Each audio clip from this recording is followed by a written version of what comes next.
এই তুই কি করেছিস? হ্যাঁ, পেঁয়াজ কুচি করতে কে বলেছে? আমি বলেছি পেঁয়াজটা খোসা ছাড়াতে কুচি করতে বলেছি, রান্না করতে দেরি আছে, এখন এই যে ভাত সিদ্ধ ভাত বসিয়েছি। এত আগে আগে পেঁয়াজ কুচি করে রাখলে পেঁয়াজটা গন্ধ হয়ে যাবে না, নষ্ট হয়ে যাবে না?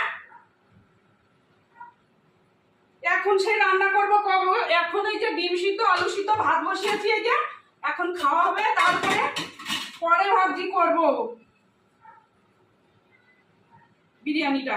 তাই তুই আগে আগেই পেঁয়াজটা কেটে রাখলি। দেখো কি করবো আমি, এই পেঁয়াজ কেটে রাখলে কিরকম হয়ে যায়। মা, কি অবস্থা! এমন কথা বলছিস না কেন? হ্যাঁ, দেখো কথা বলছি না এখন কোনো।